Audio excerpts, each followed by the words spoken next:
Sways and Carson kind of have this really good flowy energy, and Cipricate's kind of just that glue that holds us together. And it wasn't really until that first tournament, until they really sat down and started playing a lot, that they were like, we can do this. We can win the whole thing. So yeah, and after we kind of talked a little bit, they just had that passion, and so we got to go for it. Certainly, it's worked out well so far. Obviously, you said that Cipricate there to beat the gel. Is there anything that you guys do as a team that really allows them to kind of accentuate in that role, or is there something that you kind of instill? Is there something in that player that you find kind of makes everything else gel, or is there something that you're doing to try to accentuate any specific play style? Yeah, it's a great question. Tamir's a really special player. He was somebody that I really had my eye on last year. So when we were looking for some different Rocket League recruits, he was one that really stuck out to me. And we had kept in contact for a long time. And he decided to come up from Philadelphia to visit the campus and was like, this is really where we want to be. And it was great to also get Carson, who's from California. So he's actually a freshman this year as well. So both of them coming in together, they're rooming together. They got along right off the bat. And then them going to, we have some team workouts that we do with some of the other teams, but both of them just have a really good energy together. So them just kind of being together, seeing other recruits that we have on campus and kind of helping out with some community service and some different things. They've been able to gel outside of the game as well as in the game, which has been really cool. Okay, now this question for me is a little bit, it's not a little bit, it is. This is going to be a two-parter question that I think is going to be a little bit unique. One, because we talk about the players all the time, we talk about the brackets, we talk about the games, but I want to ask you specifically as an esports director. So other people out there who are maybe interested in being esport directors or esports coaches, I myself, after I get my degree, am looking to become an esports coach. What advice do you have for them who are looking to become esport coaches and esport directors? What advice would you give them? Something that you have to have is just a lot of passion, and you have to have a lot of patience. Something that I really thought going into it was like, I'm going to be able to play video games with my guys all the time, and I'm going to get better at the games. And I haven't been able to play a video game in months, So it's really just about managing my teams and making connections with the other directors and setting up schedules and, kind of just getting involved with my players when they have problems, setting a team disputes whenever they happen, because those are going to happen from time to time, of course.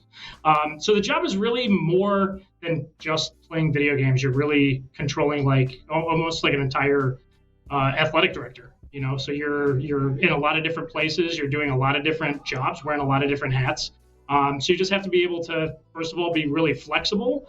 And second of all, just be really patient, because there's also a lot of people that are in our organization or at our school that doesn't really understand what esports is yet. So you have to be a teacher, you have to be a mentor, and you have to be overall a director too, which is it's a challenge.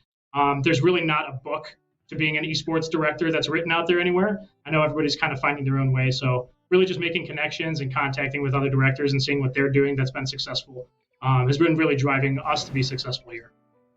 All right, now here's my part two. The follow-up to that question is going to be really quick. Once I graduate, can you write a homie a recommendation? What's up? Hey, absolutely, man. I love your guys' casts, so anytime for sure. We're always looking for helpers and other people. I would love to see the esports scene growing and getting bigger. We're making a really big effort here in Northeast Ohio to really push, try to make Ohio a really big esports space. So the more colleges that have directors, the more schools that have directors, I'm all about it.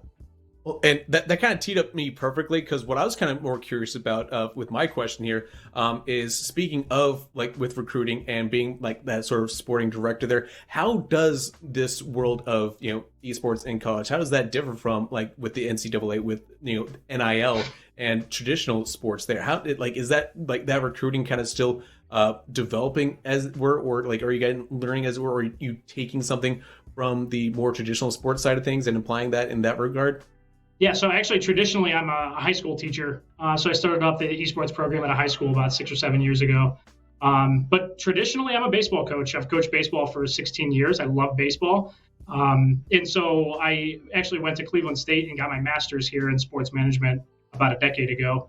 And I just really fell in love with the whole sports side of things. So I've taken a lot of what I've done coaching at the baseball level and tried to transition it here.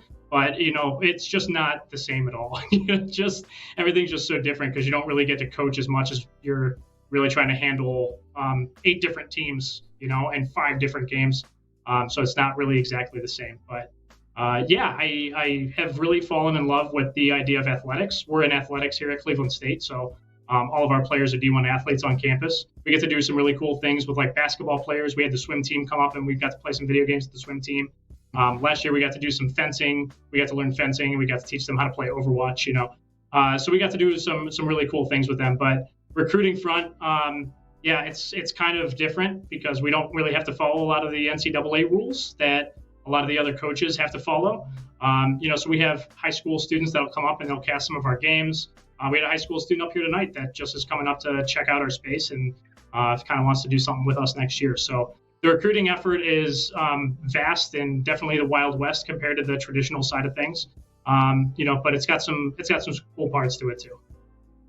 You see, that's the thing that I really love about esports is that you'd be surprised how many people involved have traditional athletic backgrounds. As you can see, I got hyped up when you said baseball because I played baseball in high school myself, played baseball throughout my entire years as a child, went to the Little League World Series. So again, I have a very big passion for baseball as well. And I also like to translate that into esports. But again, it was really great having you sit down and talk with us. So that way we can get a little bit of insight in what it's like to be an esports director. Again, we talk a lot with the students and the players, but it's really good to get your perspective, and I appreciate you taking the time.